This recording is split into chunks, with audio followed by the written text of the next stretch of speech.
Welcome to another Thursday Geeks of the Week. I'm Mario, and this week I talk to the geeks, show you the future of this channel, and finally give you the top 5 comments for the month of January. Now on to the video. Steph, as always, your reactions are priceless, and you wouldn't have a baby variant addiction if Marvel put out a monthly Marvel baby book. What's up with that, Marvel? Power, I could watch you come up with topics all day, but that wouldn't be a very productive use of my time. And I know you're in denial about Young Justice, and hopefully when you come to terms with it, you don't crash too hard. Luluco, I totally want to play a fighting game with you. I have Marvel vs. Capcom, and that's always a lot of fun for me. I love it. I'll play for hours. Those fighting games are always entertaining. And I share your sentiments about this channel hitting its 1 year mark. What you said was very touching. What Steph wrote on her Facebook was very touching. Just so many feels, so many feels. So while I'm on the topic, I would like to thank Steph for just taking the chance on me, since I'm very shy and I'm still getting over that. I'm still improving as I do these videos. I feel I have. So, and to the rest of the geeks, it's legitimately and honestly been so much fun talking to you guys. I always have a blast. And it's got me thinking about the future, but more on that in a little bit. Nikki, you mentioned one of my favorite lines from Serenity, and just one of my favorite lines of dialogue of all time. I think sometimes we forget that, oh yeah, he dies. It's like a dramatic experience we go through that we repress because it was so sad. By the way, I'm looking forward to your Magic the Gathering talk because it's a game I always wanted to get into, but it looks kind of complicated. Plus, I'm very competitive, and if I end up losing, I'll just throw a fit. Steph asked what specific thing we collect, and to me, it's Ninja Turtle figures. Here's some of the ones I have. These are black and white, and they're based on the original comic. These are from the TMNT animated movie that came out not too long ago. These are based on the amazing Fox animated series show that came out years ago. I got these real cool ones that recently came out. They're based on the 80s cartoon and they're freaking awesome. I don't know what to do with them yet, so they're still in their boxes. And I'm currently collecting the ones from the new series. Growing up, I would even buy the different battle suits. There was one for underwater, which doesn't really make sense because they're turtles. The ones that you would put ooze in them and ooze comes out. But as a kid, I would play with them a lot and they're forever lost to me.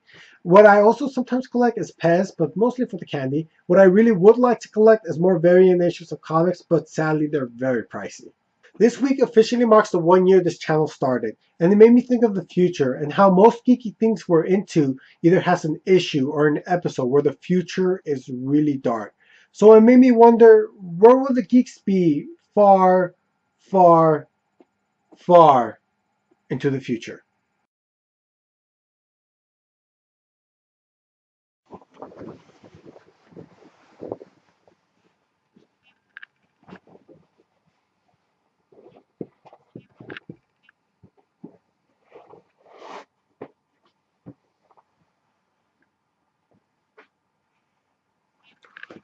Welcome to another Thursday in Geeks of the Week. I'm what's left of Mario, and the year is 2150. Society has survived the zombie apocalypse and the ape rebellion.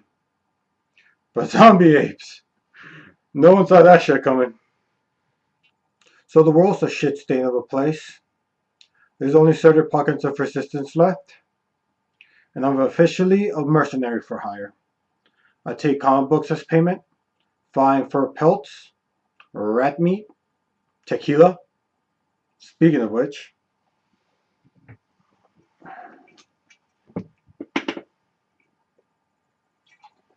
mm, that's good shit. I can't remember the last time I smiled or laughed, nor can I think what would make me. What is that? Hey! Hey! Hey! Hey! I found my Batman socks! Hey, things are looking up. So, what was that? What in the blackest of hell is that? Oh, that's kawaii. What happened to the other geeks? Well, that's a story for some other time. This has been Mario, reminding you all to stay, reminding you all to stay, this is Mario signing off. And that is an ominous foreshadowing of things to come. Speaking of bleak futures, here's something I haven't talked about. X-Men Days of Future Past. It's set to come out next year. Bryan Singer's returning. Awesome. Shawn Ashmore, Ellen Page, and Anna Paquin are all coming back to reprise their roles as Iceman, Kitty Pryde, and Rogue. more awesome, and I'm very excited for it to come out. I'm a big time X-Men fan, and I'm happy they're all on board, so I can't wait to see what's going to happen. Let me know what you guys think about it in the comments below. As it is the first week of the month, I'm going to give you my top 5 comics for the month of January, starting with Manhattan Project issue 8. And this issue is action-packed as the Freemasons go after the Manhattan Project team because the team is tired of the ruling elite and they want to go on their own. So there's always something outrageous and quite messed up about this comic. It's filled with not one redeemable character, the artwork is excellent, and the coloring is really eye-catching. There's nothing out there in comics like it today. This is always a solid title and my 5th pick of the month. Number 4, Chew issue 31. And the tragedy occurs in Tony Chew's life, but he has no time to grieve, as he's back on the job dealing with the case of a diet energy drink causing people to burst into flames. For you newbies, Tony Chew is an FDA agent and a psychopathic, someone who receives psychic images of the past on anything he eats. This is the most fun title in comics. I love the sense of humor. The Easter eggs and the artwork do not go unnoticed. This is the start of a new arc, and they always make a new reader accessible, but they shouldn't have to. You should be reading Chew. Go back and pick up the trades. I'm really going to be pushing this title, especially because it comes to an end at issue 60, and I don't want another moment to go by without me telling it. I love it. Number 3, Batman issue 16. And this is part 4, Death of the Family, as the Joker has returned to Gotham and targeting the Bat family. In this issue, Batman goes to Arkham to confront him, but Joker has a surprise waiting for him.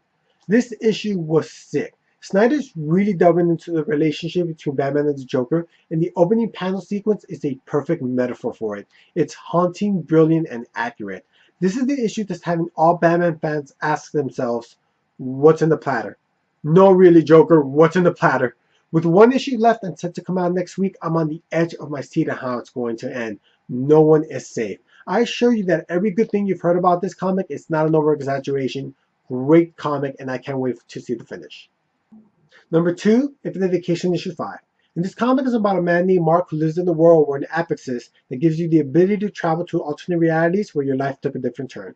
So maybe you decide to visit a world where you got the job you always wanted and are very successful. Maybe in a different reality, you're the roadie for your favorite band. The possibilities are endless. So this comic started coming out about 2 years ago, but the last issue took forever to come out. So much so that I had to go back and reread the other 4 issues before I could jump back into the story. But when I did, the last issue did not lose its impact. It's a very cool, new, and original idea. The concept of alternate realities is complicated but thought-provoking. But the ultimate message in this comic was so simple. The artwork is excellent and has a very watercolor feel to it. This goes out to all sci-fi junkies. If you're a fan of science fiction, you definitely will like this comic. I do recommend the trade when it comes out. It doesn't have a release date, but when it does, I'll let you know. And the number 1 comic of the month, Saga issue 9. And this issue is centered around the bounty hunter named The Will as he tries to free someone from the planet Sextelion. So if I only had $2.99 to spend on a comic and only 1 comic a month, this would be the title I'd pick up. If I only had $3.99 to spend on a comic, which is what a lot of them are costing these days, I'd still pick up this one, then I'd mail the dollar to Brian K. Vaughan because I feel as if I was stealing from him. This comic is so freaking amazing. It's science fiction mixed with fantasy. The trade's already out and there's no reason not to be following it, at least on trade form. Saga continues to impress and my top pick of the month. Let me know what you guys think of the top 5 comics segment. Just because I'm thinking of switching it up somehow, I just don't know how. Or if you guys don't like it, I'll get rid of it. Point is, leave your opinions and ideas in the comment box below. So that's it for me. Remember to check us out on Facebook, check me out on Twitter, subscribe to us, check out the other Geeks of the Week, and stay geeky. That's good shit. Oh my god, that's so fucking so much. Oh, what the fuck is this? That's the water. Oh.